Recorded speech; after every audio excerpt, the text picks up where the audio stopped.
Aujourd'hui, c'est notre réveillon de Noël à Ecclésia. Et quand j'ai su que j'étais la personne qui allait faire l'enseignement ce matin, parce que, premièrement, je ne me suis pas présenté, je m'appelle Benoît Sénécal, je suis un des pasteurs à l'Église Ecclésia. Donc, quand je vous dis que c'est parce qu'il y a plusieurs enseignants différents qui viennent ici le dimanche matin, des fois, donc comme une rotation, lorsque j'ai su que je ferais l'enseignement ce matin, dès le début, il y a une image qui m'est venue en tête, une image qui vient d'un film. Donc, on va le voir bientôt, mais avant ça, je veux qu'on prenne un temps de prière, comme des fois avant un repas. Je sais que ça, peut-être que vous, c'est quelque chose qui est étranger pour vous, mais on sait que dans notre culture, des fois, c'est là, un peu dans le passé, la bénédiction, l'aîné qui donne la bénédiction à la table. Mais en fait, je ne suis pas l'aîné, je ne suis pas en tout l'aîné. Est-ce qu'il y a quelqu'un qui voudrait faire la bénédiction? Ça serait une belle occasion. Est-ce que j'ai quelqu'un un peu plus âgé? Pas besoin que ce soit la personne la plus vieille ici, là. Est-ce qu'il y a quelqu'un qui aimerait faire la bénédiction pour nous ce matin? Sinon, je vais le faire, c'est correct. J'étais comme sur une lancée d'improvisation. C'est bon. Je vais prendre le rôle d'aîné pour ce matin. Seigneur Dieu, on veut te remercier pour cette belle table qui est dressée devant nous. On veut te remercier pour le réveillon de Noël. On veut te remercier parce que il y a des milliers d'années, en fait, tu es venu sur terre, toi, la lumière du monde, à travers un petit bébé, à travers Jésus. Jésus qui avait existé depuis toujours, qui était là dès la fondation du monde, mais qui est venu ici sur terre comme notre sauveur pour instaurer le premier des Noëls. Aujourd'hui, on est rassemblés autour d'une table pour se souvenir de toi. Merci Seigneur pour la grâce que tu nous as donnée de venir ici sur terre pour nous racheter. Merci pour toutes les personnes qui sont présentes aujourd'hui. C'est un bonheur de pouvoir partager ce temps avec eux, de pouvoir être assis autour de la table avec toutes les personnes qui sont présentes aujourd'hui, que tu amènes vers toi. Au nom de ton Fils Jésus. Amen. Donc, le film qui me venait en tête, l'image va apparaître à l'écran, et j'imagine que la plupart des gens, vous êtes familiers avec ce film. Donc, si tu as déjà vu ce film-là ou que tu n'as pas déjà vu ce film-là, c'est Maman, j'ai raté l'avion ou Home Alone, pour les personnes qui l'écoutent en anglais. C'est le premier Maman, j'ai raté l'avion. Et pourquoi c'est cette idée-là qui m'est venue en tête? Il y a une scène en particulier dans le film Maman, j'ai raté l'avion qui m'est venue en tête. Dès que j'ai su qu'il y aurait cette image-là un peu de grande table avec beaucoup de nourriture dessus et avec Noël. Et dans le fond, dans la scène, ce qui se passe, c'est que Kevin McAllister se promène dans la rue. Il est seul à Noël, la veille de Noël. Il est tout seul, il n'y a pas de famille, parce qu'il a raté l'avion, on se rappelle, donc c'est pour ça. Et il se promène, puis il voit une maison illuminée. Mais c'est pas sa famille, c'est une grosse maison. Puis là, ça a l'air chaleureux à l'intérieur. Il voit qu'il y a comme plein de gens dans la famille. Il voit qu'il y a de la nourriture. Les gens, ils s'embrassent, ils se donnent des câlins. Ça a l'air d'être vraiment un beau party. Puis là, on sent chez lui une nostalgie parce qu'il se sent tout seul. La bouffe a l'air bonne. Ça a l'air d'être vraiment une place qu'il aimerait aller. Mais en même temps, il reste dehors. T'sais, il ne s'en va pas cogner à la porte pour dire « j'aimerais ça rentrer ».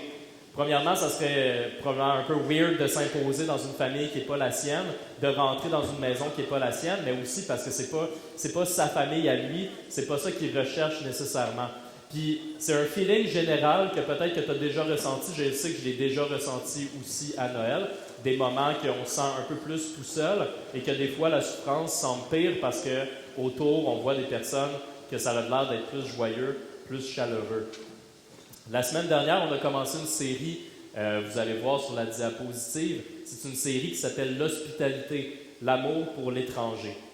La semaine dernière, c'était Rob Karsh, mon frère qui est ici aussi ce matin, qui a commencé la série sur l'hospitalité. Et un des points vraiment importants qu'on a vu et qu'on va répéter à chaque semaine qu'on va parler de l'hospitalité, c'est qu'est-ce que ça veut dire le mot hospitalité. Surtout maintenant, dans la période de Noël, il y a plusieurs d'entre vous que vous allez faire preuve d'hospitalité ou que vous allez être, mettons, le récipiendaire, pas le récipiendaire, mais en tout cas que vous allez bénéficier de l'hospitalité de quelqu'un d'autre. Mais ce qu'on a en tête à Noël, c'est qu'on se dit « Ah oui, ok, bon, moi je sais que dans ma famille, souvent il y avait une rotation entre les tantes et les oncles, que c'est chacun leur tour qui recevait toute la famille, tu sais. » Fait que là, ils disaient « Ben là, c'est à mon tour d'être hospitalier et de recevoir la famille. » Fait que souvent, quand on parle d'hospitalité, on a en tête de recevoir ses amis, recevoir sa famille, recevoir ses collègues, recevoir les gens qu'on connaît. Mais le mot hospitalité, qui vient du grec philo-xénia, veut dire deux choses. En fait, philo veut dire aimer et xénia veut dire l'étranger. Donc, le terme hospitalité veut dire essentiellement aimer l'étranger, accueillir l'étranger. C'est quelque chose qui est très contre-culturel aussi, qu'on dit, ah oui, c'est important d'accueillir l'étranger, mais on a tous des craintes reliées à ça. On trouve tout ça quand même relativement difficile, mais on sait que Dieu, le premier, nous a accueillis lui-même quand on était étrangers à lui. Aujourd'hui, plusieurs parmi vous sont étrangers parmi nous. Soit parce que c'est la première fois que tu nous visites, puis que déjà tu es peut-être aussi, tu regardes autour, tu ne sais pas trop comme à quoi t'attendre. Et d'autres aussi que ça fait plusieurs temps que vous êtes parmi nous, mais vous vous considérez peut-être étranger parce qu'on n'a pas eu l'occasion de te connaître vraiment. Moi, je sais, quand j'ai commencé à venir à Ecclésia, je crois que j'ai été étranger pendant un bon, on va dire 2-3 mois. Il y a une partie qui m'appartient beaucoup là-dedans. On a tous des personnalités différentes. Moi, je le sais que quand je connais pas les gens, j'ai tendance à vouloir regarder un peu de loin pour juger, puis comme pas trop m'investir trop rapidement. Donc, c'est une tendance naturelle que j'ai. Fait que moi, par exemple, j'avais écouté un bon 3-4 enseignements sur Internet avant de rentrer pour la première fois dans le bâtiment. Puis là, je voulais pas trop que les gens m'approchent. T'sais. Il y a des personnes que quand tu rentres dans un bâtiment, là, ils s'attendent à ce que tu viennes les voir, tu serres la main, puis c'est ça qu'ils veulent. Puis moi, je suis pas comme ça. Moi, c'était comme, OK, laisse-moi aller dans le fond de la salle, puis là, je vais m'asseoir, puis là, je vais regarder, puis je vais juger un petit peu. Ça me prend cette période-là un peu. Juste comme ça, pour les personnes, dans le fond, puis pas juste pour les nouvelles personnes qui pourraient être ici pour la première fois, mais pour les gens qui se sont joints dans les dernières années, qui, comme moi, a écouté 1-2 enseignements en ligne avant de visiter Ecclésia pour la première fois? Juste lever ta main, juste pour avoir une idée générale. 1, 2, 3 personnes. Je voulais juste le dire parce que pour que ce soit un encouragement, parce que, tu sais, vous voyez, là, en ce moment, il y a Frank qui est à la caméra, puis des fois, c'est sûr que quand il y a beaucoup de techniques comme ça, on se pose la question, OK, mais pourquoi qu'on le fait? Mais moi, je le sais en tout cas que j'étais très content de pouvoir regarder un enseignement avant de venir moi-même en personne. Donc, je ne sais pas ce qui a motivé chacun d'entre vous d'être présent avec nous ce matin, mais on veut sincèrement te souhaiter la bienvenue parmi nous. Ça nous fait plaisir de vous accueillir, dans notre famille. Par contre, si vous venez régulièrement ici, donc comme on a dit, on va être là la semaine prochaine, le bâtiment va être ouvert en fait, le premier aussi, puis à chaque dimanche, ça va être ouvert. Et si tu décides de retourner régulièrement ici pour apprendre un peu plus à connaître cette famille qu'on est à Ecclésia, ben tu vas te rendre compte que comme toutes les familles, on n'est pas une famille parfaite, hein? Fait que, tu sais, des repas de Noël, des fois, c'est un peu ça aussi. Le party de Noël, on a hâte au party de Noël, puis finalement, il y a des choses, des fois, qui ne vont pas exactement comme on le souhaitait. On a des chicanes de famille, hein, ça l'arrive. Ici aussi, oui, ça l'arrive, on a des chicanes de famille. Des fois aussi, il y a des moments, comme dans un party de Noël, quand il y a quelqu'un qui dit quelque chose, puis là, les autres se regardent, fait comme « Oh boy, non, ça se dit pas des affaires de même. » OK, ça peut arriver ici aussi, des fois, qu'on peut manquer de tact les uns envers les autres, qu'on peut manquer d'amour les uns envers les autres, mais on essaie de revenir, de s'excuser, de se pardonner mutuellement, même si ce n'est pas tout le temps évident à faire non plus. Je le dis parce que des fois, je ressens qu'il y a des personnes qui ont des grandes attentes envers, pas nécessairement envers Dieu, mais envers les gens qui constituent l'Église, en s'attendant de trouver quelque chose de parfait. Et des fois, ça peut amener des déceptions. La réalité, c'est que en termes de ressources matérielles, ce qu'on a à offrir, en fait, ben on peut vous offrir du café, on peut offrir du chauffage, on est bien ce matin, on peut offrir des collations, des sourires, un accueil chaleureux. Ça, c'est toutes des choses, par contre, que tu peux trouver dans un Tim Hortons, tu sais. Parce que ce que l'Église, la réelle chose qui est différente, c'est ce qui a le plus de valeur à nos yeux, ce qui est différent pour nous qu'un Tim, justement, c'est qu'on veut être un témoignage de la gloire de Dieu. On veut être un témoignage de comment Jésus a transformé nos vies. Si je reviens avec l'image, avec le parallèle de Kevin McAllister qui est dans la rue, puis qui regarde dans la maison, puis qui ne veut pas rentrer, OK? Bien, imaginez que ici à Ecclésia ou dans une église, c'est un peu comme si nous, on était dans la maison que Kevin regarde. C'est pas notre maison, c'est celle de notre Père, c'est celle de Dieu. Mais nous, on est là, on fait des tatas dans la fenêtre. On est comme là, on dit « Il est temps, rentre dans la maison. » C'est pas parce que c'est la maison qui nous appartient, mais c'est parce qu'on sait que notre Père en a déjà accueilli plein d'autres dans sa maison, que ça lui fait plaisir. On sait qu'il nous a accueillis nous-mêmes quand on était dans la rue, quand on avait froid, quand on était seul, quand on avait besoin de lui. Donc en fait, c'est ça. C'est un témoignage qu'on dit, on est là dans la fenêtre, puis qu'on dit « Viens, rentre dans la maison, tu peux joindre notre famille. » Pas parce que c'est nous qui l'offrent, mais c'est parce que c'est notre Père, Dieu, qui a déjà fait cette offre-là. Mais parfois, cette offre-là est quand même difficile à accepter. Il faut quand même prendre le choix, dans un certain moment, de rentrer dans la maison. L'offre est bien réelle, sauf que des fois, souvent, c'est pas évident. Toutes les personnes que je connais, qu'un jour ils ont décidé de suivre Jésus, de mettre leur foi en Jésus, c'est comme faire le pas pour rentrer dans la porte, là, c'est différent pour chacun, c'est difficile pour chacun, puis c'est différentes choses qui nous bloquent habituellement. Donc, accepter de rentrer dans la maison, ça peut être un défi en soi. C'est un pas à faire, un pas de foi. Au centre de la table, vous voyez, c'est la grosse table de réveillon. C'est un peu comme celle qu'on peut trouver dans un gros party de Noël. Puis aujourd'hui, vous êtes invités à cette table. Le titre du message, en fait, c'est la table du roi. Noël à la table du roi. Et ça fait référence à un passage, comme on le voit ici. Ça fait référence à un passage, en fait, qui a été écrit dans un livre de la Bible. Il y a 66 livres dans la Bible. Ce livre-là, c'est dans le livre d'Ésaïe. C'est un livre qui a été écrit environ 700 ans avant la naissance de Jésus-Christ. Et on va lire ensemble le passage en question qui parle de la table du roi, du repas du roi. Fait que, on va le voir à l'instant à l'écran. En passant, aujourd'hui, on va voir essentiellement deux versets, là, deux passages dans la Bible. Mais si tu veux suivre avec nous, oui, ça va être à l'écran. Sauf qu'on a aussi des Bibles comme ça qu'on distribue gratuitement. Fait que si, par exemple, tu voudrais repartir ce soir, cet après-midi, excuse-moi, avec une Bible, lève ta main, ça va nous faire plaisir de pouvoir t'en porter une. C'est notre cadeau pour toi ce matin. Donc, le passage, lisons-le ensemble. Vous allez voir que c'est un passage qui traite de promesses de choses à venir et de certaines choses qui ont déjà été réalisées. J'ai mis certains mots en gras aussi, c'est des mots que je vous demande de porter une attention particulière parce que c'est des concepts qu'on va revenir par la suite sur ces concepts-là. Donc, Ésaïe, chapitre 25, versets 6 à 9. Sur cette montagne, l'Éternel, le Maître de l'univers, prépare pour tous les peuples un festin de plats succulents, un festin de bon vin, de plats succulents pleins de moelle, de bon vin clarifié. Sur cette montagne, il détruira le voile qui est tendu sur tous les peuples, la couverture qui est déployée sur toutes les nations. Il engloutira la mort pour toujours. Le Seigneur l'Éternel essuiera les larmes de tous les visages. Il fera disparaître de la terre la honte de son peuple. Oui, l'Éternel l'a décrété. On dira ce jour-là, « Voici notre Dieu, celui en qui nous avons espéré et qui nous sauve.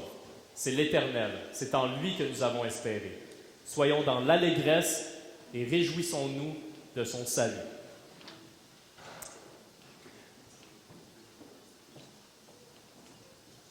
Donc on comprend qu'il y a un gros festin avec tous les peuples remplis de plats succulents, des meilleurs vins qu'on pourrait possiblement imaginer.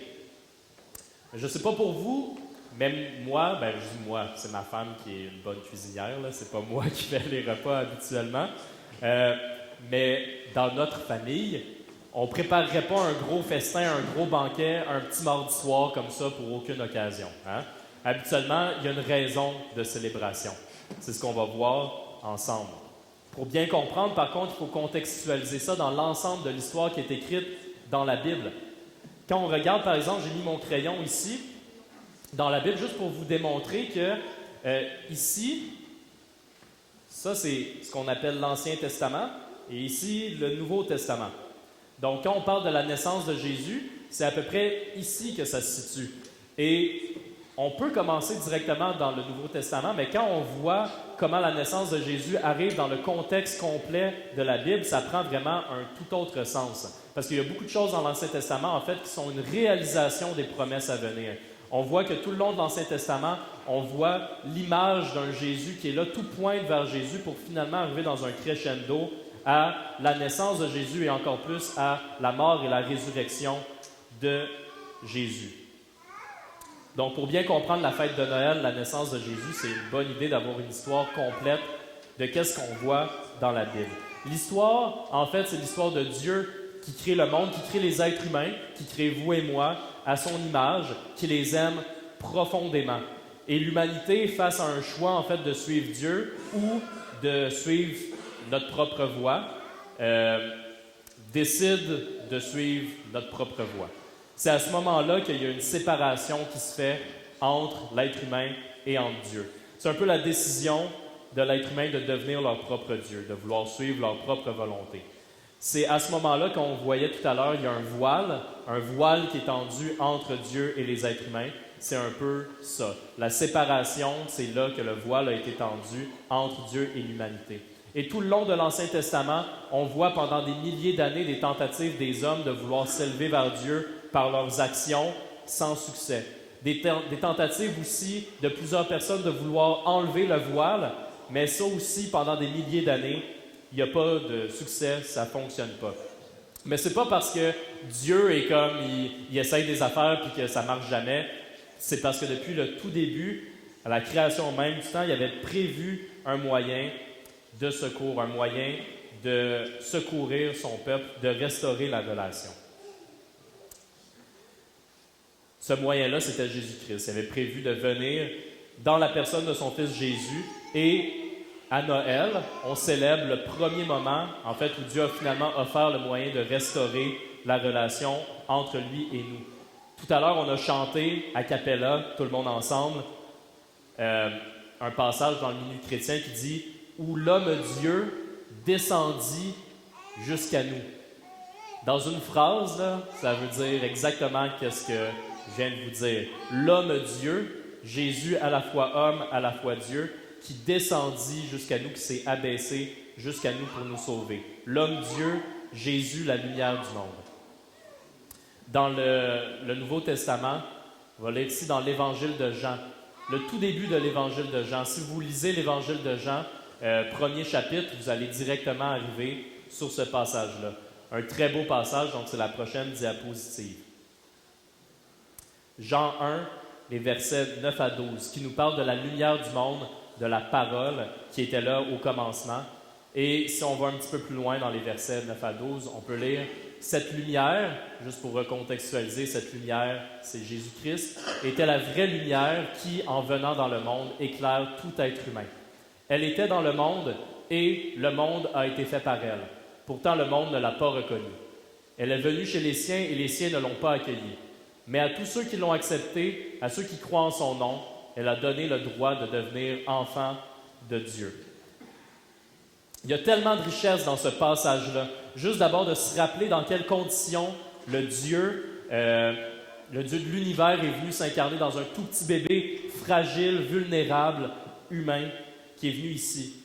Le roi de l'époque, le roi de la Judée, le roi Hérode, quand il a appris qu'il y avait le roi des Juifs qui allait arriver, il a tout fait en son pouvoir pour essayer de le faire tuer. Donc, c'est un bébé, tu n'as aucun recours, tu es un tout petit bébé, et il y a déjà plein de gens, des soldats d'un roi très puissant, qui te cherchent pour essayer de te tuer à cause du roi qui a peur pour sa propre royauté. L'autre image aussi, c'est qu'on est habitué avec l'image de la crèche qui est là. On est habitué, on la trouve belle, la crèche, on s'est donné une idée un peu romancée de la crèche, c'est bucolique, c'est champêtre, c'est beau, c'est comme un Airbnb un peu, là. C'est une belle crèche.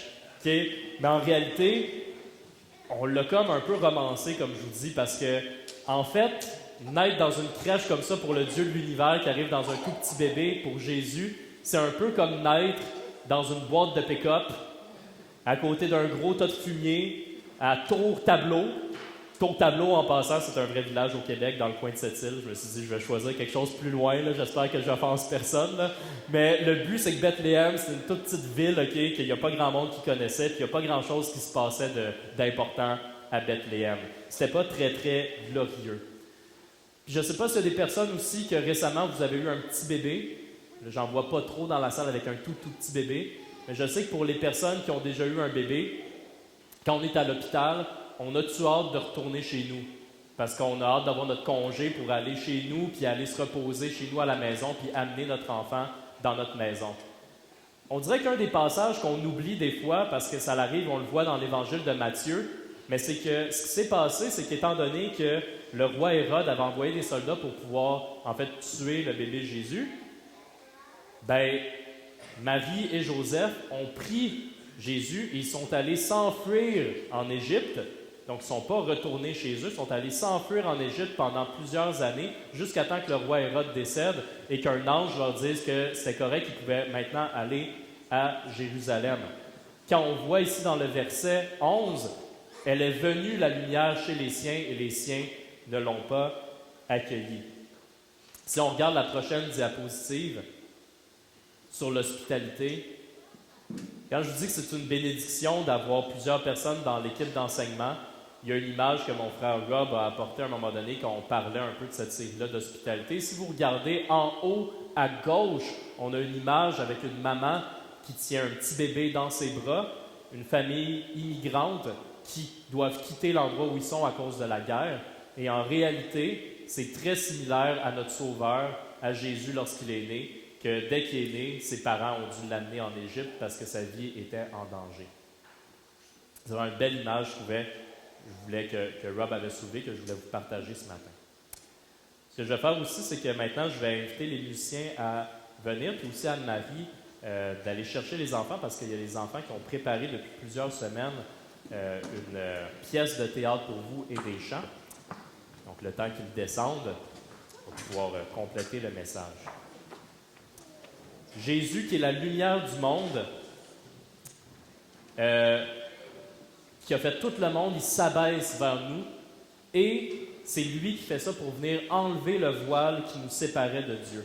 Quand on le voyait tout à l'heure dans Ésaïe, on voyait ça qu'il y avait un voile et c'est Jésus qui vient retirer le voile.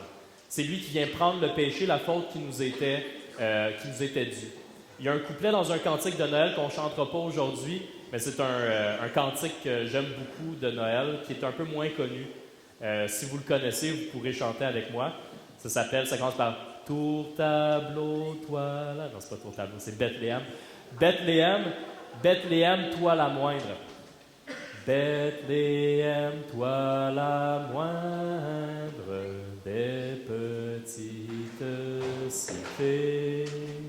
Le monde en toi voit poindre la divine clarté.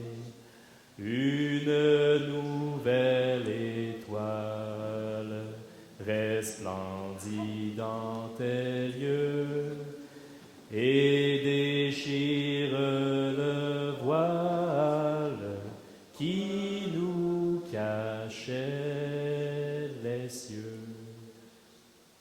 C'est ça qu'on vient de voir dans Jean. La lumière du monde, Jésus qui vient déchirer le voile qui nous cachait les cieux. Les choses élevées se sont abaissées. C'est à la base de notre foi, mes frères et sœurs, à la base de notre foi, les choses élevées qui se sont abaissées, c'est à la base des enseignements de Jésus. Les derniers seront les premiers. Vous avez déjà entendu ça? Les derniers seront les premiers. Parce que Jésus tout-puissant, Jésus qui a toujours existé, la lumière du monde s'abaisse vers nous. Les choses qui sont très grandes se sont abaissées jusqu'à nous. Ça, c'est Matthieu 20, 16. Un autre enseignement de Jésus, vraiment important, qui dit à ses disciples, Jésus dit à ses disciples, « Mais si quelqu'un veut être grand parmi vous, il sera votre serviteur. Et si quelqu'un veut être le premier parmi vous, qu'il soit votre esclave.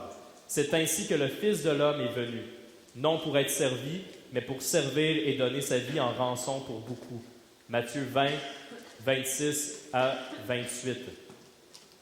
Si on revient, s'il te plaît, Jude, à la dernière diapo avec Jean 1, verset 12, on voit que « Mais à tous ceux, verset 12, à tous ceux qui l'ont accepté, à ceux qui croient en son nom, elle a donné le droit de devenir enfants de Dieu. » Jésus nous donne le droit de devenir enfants de Dieu.